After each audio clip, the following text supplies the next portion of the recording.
11 दिन गए हैं अभी। इसी में ही इंडेक्स फ्रंट पर निफ्टी में करीब 6.5% के आसपास का डिक्लाइन देख चुके हैं। निफ्टी बैंक में करीब 5.5% के आसपास का डिक्लाइन आ चुका है। मिड कैप में करीब 10% के आसपास का फॉल आ चुका है और मेजर कार ने जो है स्मॉल कैप में करीब 15% का फॉल हम मार्केट्स में देख चुके हैं। तो आज भी स्मॉल कैप में बिकवाली सबसे ज़्यादा प्रिवेल कर रही थी। कल का 3% का कट, आज फिर 2.9% के आसपास का कट आता हुआ दिखाई पड़ा। तो मार्केट में हैवी सेल ऑफ जो है वो लगातार बना हुआ है। चौथे दिन मार्केट्स के अंदर आज फिर गिरावट देखने को मिली है। इंट्राडे में निफ्टी ने आज पहली बार 9 मार्च के बाद 16,000 के लोज भी टेस्ट किए, उसको भी तोड़ा। 15,992 के आसपास के लोज बना। हालांकि क्लोजिंग आते आते थोड़ी सी रिकवरी ज़रूर देखने को मिली। मिड कैप स्मॉल कैप सबसे ज़्यादा प्रेशर में ऑलरेडी कामकाज करे। इसमें स्मॉल कैप में मेजर कार्नेज है। निफ्टी बैंक में लोअर लेवल से थोड़ा पुल बैक ज़रूर आया, लेकिन बहुत ज़्यादा कोई फायरवर्क नहीं था। IT, पावर, FMCG में सबसे ज़्यादा बिकवाली और रियल्टी और बैंकिंग के अंदर थोड़ी बहुत खरीदारी।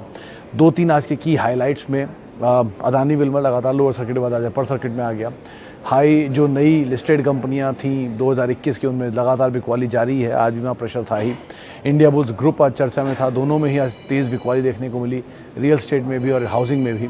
रुचि सोया जो लगातार तेज़ी में था, आज वो लोअर सर्किट में पहुँचता हुआ दिखाई पड़ा।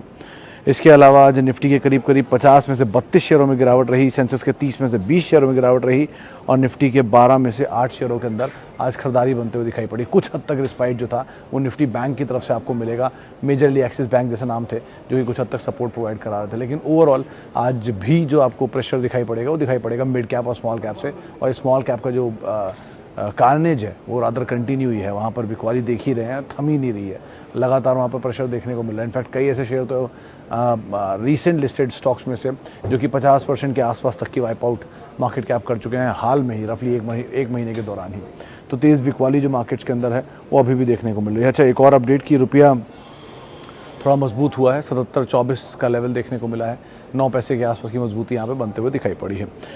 अच्छा, सवाल जवाब का सिलसिला शुरू कर लेते हैं और बातचीत कर लेते हैं कुछ सवालों को लेकर भी। सबसे पहला सवाल, is it right time to enter Astral and Adani port for long term? Adani port में सर नंबर्स अभी आए हैं आज, और नंबर्स इनफैक्ट आज आने थे और उसको शायद पोस्टपोन किया है अभी नंबर्स की डेट को। तो ज़रा अभी वेट एंड वॉच कर लीजिए। ये नंबर्स तो देख ही लीजिए क्या बोल रहे हैं, जबकि वो 2-4 दिन के अंदर ही आने वाले हो। तो उसके बाद आप कॉल लीजिए, वो ज़्यादा बेटर रहेगा। लेकिन एज ऑफ नाउ इमीडिएटली उसके ऊपर कोई भी कॉल लेना ठीक नहीं है। हाँ, ये ज़रूर है कि हायर लेवल से शेयर थोड़े ईज आउट ज़रूर हुए हैं। तो क्वालिटी वाइज एस्ट्रल में कोई इशू नहीं है।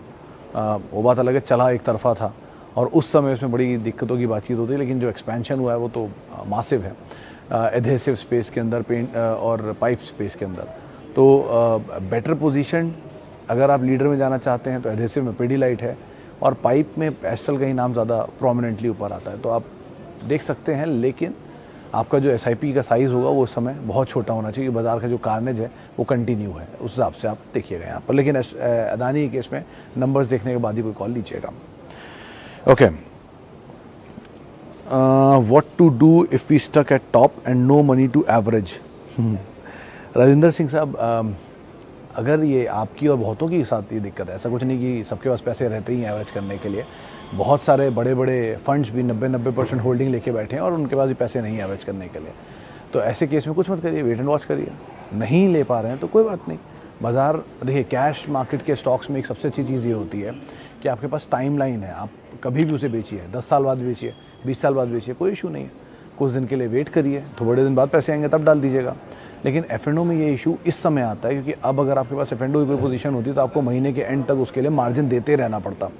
या अगर आप ऑप्शंस में काम करते हैं तो आपको हर हाल में वो ऑप्शन को इस महीने के एंड तक एग्जीक्यूट करना ही पड़ेगा, इधर लॉस में या प्रॉफिट में, या वो गल जाएगा। तो यहाँ वो सिचुएशन ट्रिकी होती है। लेकिन आप जब कैश मार्केट के स्टॉक्स में डील करते हैं तो आपको सिचुएशन आप डील कर सकते हो। उतना ही पैसा देना है जितना पैसा आपके पास था, उतने के आपने शेयर ले लिए। तो शेयर तो है ना आपके पास, और बाज़ार में भाव बदला है, भाव नहीं बदला उसका। तो भाव के ऊपर मत जाइए। आप ये सोचिए कि हाँ ठीक है, बिज़नेस अच्छा है, आप उसके साथ बने हुए हैं, थोड़े दिन बाद घूम जाएगा वापस ऊपर। भाव तो ऊपर नीचे होते ही रहते हैं। लेकिन सिचुएशन, मान लीजिए आप से TCS जैसी कंपनी में, से रिलायंस जैसी कंपनी में, से Asian Paints, Pidilite, L&T, Siemens, इन जैसी किसी भी कंपनी के अंदर है, तो अगर वो शेयर नीचे आ भी गए हैं तो थोड़े दिन बाद ऊपर आ जाएंगे, नंबर्स अच्छे आएंगे, चीज़ें बेटर होंगी, 1 साल 2 साल में तो अपने आप चल जाएंगे। नहीं होगा, थोड़े दिन बाद नीचे आएंगे तो आप और एवरेज कर लीजिएगा। तो ऐसी सिचुएशन बनेगी, आप उसके हिसाब से कॉल लीजिएगा। लेकिन अगर पैसे नहीं है तो कोई बात नहीं, कल ले लीजिएगा, क्या जा रहा है, बाजार तो कल भी खुलेगा, परसों भी खुलेगा, नरसों भी खुलेगा, तब कर लीजिएगा कुछ ना कुछ। हाँ, ये सवाल की मैं उम्मीद लगा भी रहा था बहुत ज़्यादा, वो है इंडिया बुल्स रियल स्टेट में क्या करें। Sir, India bulls real estate और इंडिया बुल्स हाउसिंग में दोनों में आप सिर्फ वेट एंड वॉच करें और कुछ मत करें। उसकी वजह भी है क्योंकि इतनी तेज़ फॉल, आज 22% का फॉल सिर्फ एक खबर पे कि वो सुपरटेक को पेमेंट वापस करना है, इस खबर पे इतना बड़ा स्टीप फॉल तो नहीं स्टॉक में आना चाहिए था।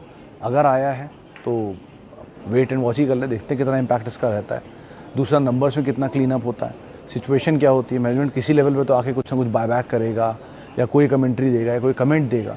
तो इसलिए जब तक वहाँ से कोई टिप्पणी नहीं आ रही है तब तक आप कुछ मत करें। आप फर्दर एवरेज एटलीस्ट अभी ना सोचें, जब तक सिचुएशन में कुछ भी क्लैरिटी ना आए, नंबर्स आ जाएँ, उसमें सिचुएशन दिख जाए, कमेंट्री आए उसके बाद, तो बहुत कुछ इस पर डिपेंड करता है। लेकिन तब तक के लिए भी कुछ ना करें, वेट एंड वॉच करें, वही सही है। अगर आपको लगता है आपका रिस्क टेकिंग एपेटाइट नहीं है तो आप तेज़ी में लॉस को बियर करके या कम लॉस को बियर करके आप निकल भी सकते हैं। लेकिन एपेटाइट है अगर आपके पास तो आप सिर्फ वेट एंड वॉच करें। इनके से रिलेटेड डिटेल्स जो मिल रही हैं, R&Ds जो हो रही हैं, उनके ऊपर आप ज़्यादा कोशिश करें देखने की क्या अपडेट्स आ रहे हैं, उसके बाद आप कोई भी कॉल लीजिएगा। Okay, good time to enter Bajaj finance. Sir, Bajaj finance के केस में हाँ, ये मतलब पिछले 10 साल की जो मैंने हिस्ट्री पढ़ी है इनकी, उसमें सबसे ज़्यादा रिटर्न देने वाला स्टॉक यही है, 57% के आसपास। लेकिन वो ऑब्वियस ही बात है, ये 57% एवरेज रिटर्न है। उसकी वजह भी है कि इसमें एक टर्न अराउंड स्टोरी बनी थी जिसकी वजह से इतनी बढ़िया तेज़ी आई थी। तो उस तरह के रिटर्न तो आप एक्सपेक्ट ना करें, लेकिन हाँ 15-20% रिटर्न तो मिल ही सकते हैं। लेकिन थोड़ा कंसोलिडेट कर रहा है तो थोड़ी थोड़ी पोजीशन ही इसमें जाइएगा आप। मतलब इस तरह के मार्केट में जब डीप डिप हो तो आप ये कर सकते हैं कि थोड़ा थोड़ा ऐड करते चलें। पोजीशन में पैसे ख़त्म हो गए, कोई बात नहीं, इसका आपने ऊपर के लेवल पे एवरेज किया था, नीचे के लेवल का आप अभी तक पोजीशन आँख ही नहीं पाए। देखिए, मार्केट में हमेशा ऐसा कभी नहीं हुआ कि आपने जो भाव सोचा वो भाव ना मिला हो, सब मिलता है, तेज़ी में भी मंदी में भी।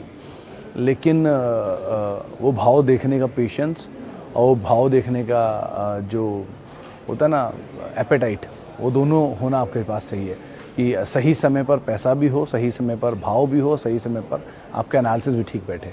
ऐसी बहुत सारी ये केसेस रेयर होते हैं, लेकिन अगर ऐसा होता है तो बहुत अच्छा पैसा बनता है उसमें। हैविंग सेड दैट, बेटर यही है कि आप थोड़ा ऐड करें। अगर आप क्वालिटी कंपनी के साथ बने हुए हैं तो पहले भी उसने अपनी हिस्ट्री को प्रूफ किया है, फिर कर लेगा, कोई दिक्कत नहीं है। भाव बदल रहा है, बहुत भागे थे तो बहुत नीचे भी आएंगे।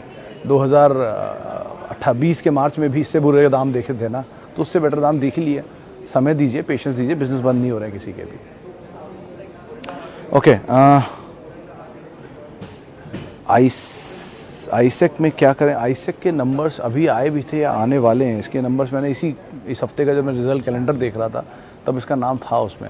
शायद नंबर्स अभी अवेटेड है, आ चुके हैं, आजकल में ही कुछ था इनके नंबर्स को, तो मैं इनके नंबर्स को ट्रैक नहीं कर रहा हूँ सर अभी, इसलिए मुझे इतना आइडिया नहीं है। लेकिन हैविंग सेड दैट, ये ग्रुप की जो ये दोनों कंपनियाँ हैं, ICICI लोम्बार्ड और ICICI सिक्योरिटीज़, इनसे बेटर आप ICICI प्रूडेंशियल पे फोकस कर लें, वो ज़्यादा बेटर है। एटलीस्ट वो दोनों की परफॉर्मेंस इनसे बेटर है।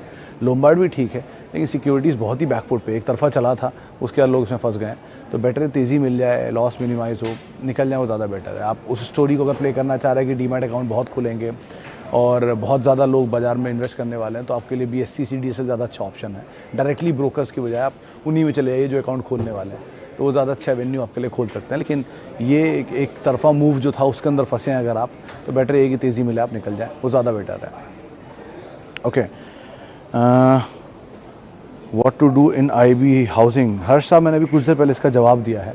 आप दोबारा जब अगर अभी जुड़े हैं तो आप उसको सुन लीजिएगा, उसमें आपके सवाल का जवाब शामिल है। Okay, Tata steel, can I hold for 5 years? Right now it's going average in my portfolio. Santosh साहब, आज सुबह एक मेटल पे डिस्कशन हुआ था जिसमें टाटा स्टील शायद 6 या 7 के मल्टीपल पे काम काज कर रहा है, सबसे सस्ते स्टील कंपनी में से एक है। उसमें एक जिस्ट यही था कि मेटल कंपनियां अच्छी इसलिए दिख रही हैं वैल्यू वाइज क्योंकि अपनी केपेक्स, जो हर कंपनी जब तेज़ी में होता है मेटल तब केपेक्स अनाउंस करना शुरू करती है कि उन्हें अच्छे रिलाइजेशन दिख रहे होते हैं, उन्हें लगता है प्राइसेस तेज़ हैं। अगर मान लो यहाँ से प्राइस पलट जाता है और नहीं तेज़ रहते हैं, वो और ख़त्म हो जाता है, चीज़ें नॉर्मल हो जाती हैं, प्राइसेस वापस ईज आउट हो जाते हैं कमोडिटीज़ के, उस केस में कमोडिटी बेस्ड कंपनीज़ के जो केपेक्स हैं वो थोड़ा बैकफुट पे जाते हैं, थोड़ा धीमा हो जाता है। वो केपेक्स धीमा हो गया, डेट इनकी ऑलरेडी हायर साइड पे होती है, उस समय रियलाइजेशन कमज़ोर हो जाते हैं और नंबर्स भी ढीले पड़ जाते हैं। तो ये एक साइक्लिकल इम्पैक्ट होता है इसका। तो ये साइकिल मेटल के भी तेज़ी में इसका सब अच्छा है। जब ये साइकिल पलटेगी तब सिचुएशन पलट सकती है।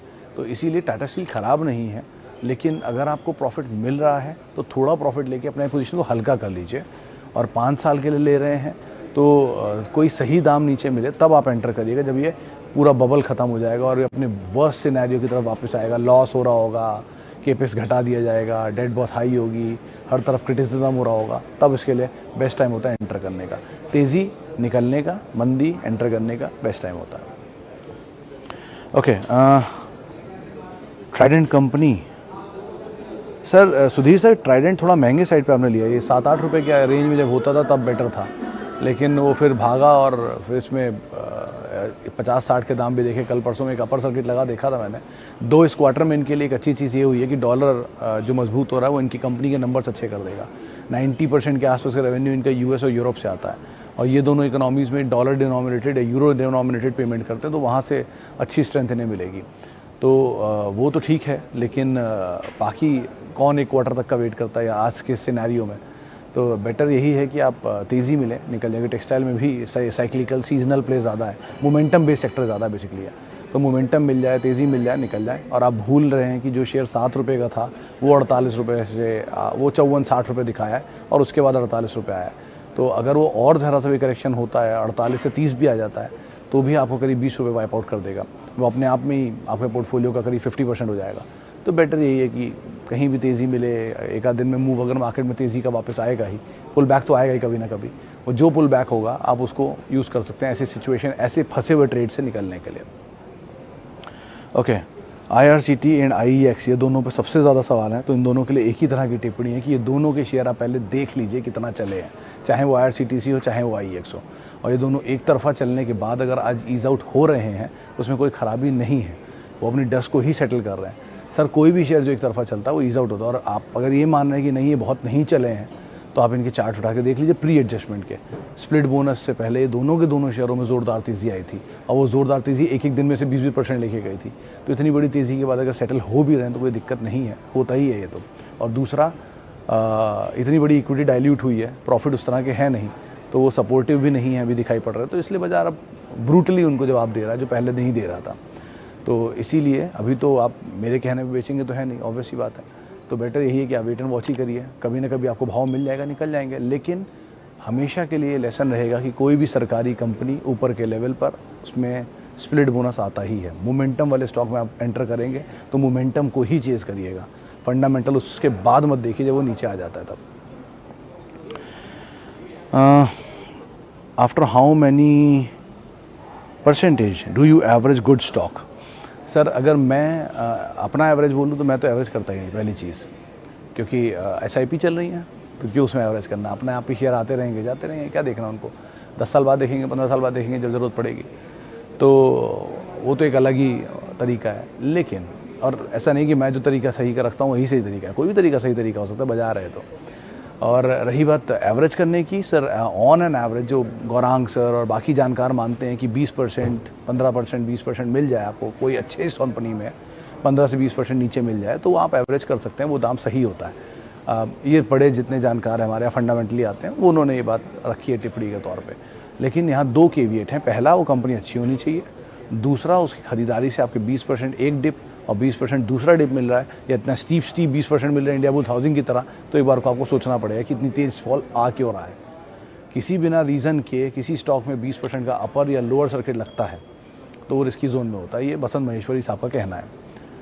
तो आज 20% का लोअर सर्किट इंडियाबुल्स हाउसिंग में लगा, इसीलिए थोड़ा सा कॉशियस हो गया हूँ मैं उसमें, क्योंकि वो बिना किसी रीज़न के 20% साफ हुआ है। तो ऐसे समय में आप कॉल लीजिए, लेकिन अदरवाइज़ आप किसी भी स्टॉक में जो अच्छी कंपनी है 20% नीचे मिल जाए आप ज़रूर एवरेज कर सकते हैं।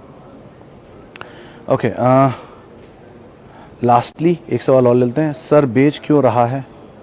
सर बेच क्यों रहा है मतलब, अच्छा FIs क्यों बेच रहा है ये पूछना चाह रहे हैं अगर आप, तो एक ही जवाब है सर, FIs खरीद क्यों रहा था। एक तरफा FIs ने खरीदा, एक तरफ FIs बेच रहा है, एक तरफ आप DIs खरीद रहा है तो कभी कभी DI भी बेचेगा ही। सर आपको भी अगर गेन है किसी स्टॉक में तो आप भी तो बेचोगे ना कभी, वो भी वही कर रहे हैं। और ये आज बेच रहे हैं, 2 महीना बेचेंगे, 2 साल बेचेंगे, 20 साल बेचेंगे, ऐसा नहीं हो सकता ना। कभी ना कभी कोई चीज़ का एंड ज़रूर होता है, वो एंड जहाँ होगा वहाँ से वापस रिकूप हो जाएगा। और फेयरली वैल्यू किसी भी चीज़ की होती है, ऐसा नहीं है कि आज आपको TCS 3000 रुपये दिख रहा है तो कल को 300 रुपये दिख जाएगा। कोई तो जगह पर जाके उसकी फेयर वैल्यू आ जाएगी, उसकी फेयर वैल्यू जहाँ आ गई वहाँ तो कोई भी हो से ख़रीदेगा ही, चाहे वो FI हो DI हो। और आज आपको सिर्फ DI का कैश का फिगर दिखता है जो कि वो बेच रहे हैं, ज़रूरी नहीं है FI सिर्फ कैश में बेच ही रहे हैं, हो सकता है F&O में लॉन्ग कर रहे हो। तो अभी सिचुएशन सिनेरियो आप ऐसे नहीं कहेंगे आउटराइटली कि ये बेच रहे हैं, लेकिन हाँ ये भी फैक्ट है कि FI की वजह से लगातार बिकवाली जारी है। तो बेटर यही है कि आप अपनी शॉपिंग लिस्ट जो बना के रखी होगी आपने कभी, उस लिस्ट का इस्तेमाल करें और वहाँ पर आप एवरेज करते रहें, कोई दिक्कत नहीं है। नीचे आ रहा है आने दीजिए, इससे पहले बहुत बार नीचे आया है। डिविडेंड यील्डिंग स्टॉक उठाइए जिनके बढ़िया यील्ड बन रहे हैं। इस समय पे आप मल्टीनेशनल जाइंट्स ले सकते हैं, इस समय पे आप FMCG यूजर्स ले सकते हैं, टैक्स इन्फ्लेशन जिन पे इम्पैक्ट नहीं करेगा, इंटरेस्ट रेट इम्पैक्ट नहीं करेगा, उनको ले सकते हैं, IT मेजर्स ले सकते हैं। तो बहुत सारे अच्छे नाम मिल ही रहे हैं आपको, आप उनको तलाशते रहिए, धीरे धीरे लेते रहिए। तो बाज़ार के फॉल में पोर्टफोलियो बनाने का सबसे अच्छा मौका आपको मिल रहा है, आप उसका इस्तेमाल करिए। चलिए खैर, अब इतने ही सवालों को मैं शामिल करूंगा। माफ़ी बहुत सारे लोगों से जिनसे आज हम बातचीत नहीं कर पाए, और बहुत बहुत शुक्रिया उन सभी लोगों का जिन्होंने आज हमसे सवाल पूछे। मार्केट में हैवी सेल ऑफ है, घबराएं नहीं, और SIP वे में बाज़ार के अंदर बने रहें, एटलीस्ट स्टेबल ही रहें। कुछ ना करें तो खरीदें नहीं, बेचें नहीं, बस देखते रहें, वही ठीक है, कोई दिक्कत नहीं है। आप मेरे साथ जुड़ सकते हैं @Sumit Research मेरा ट्विटर हैंडल है।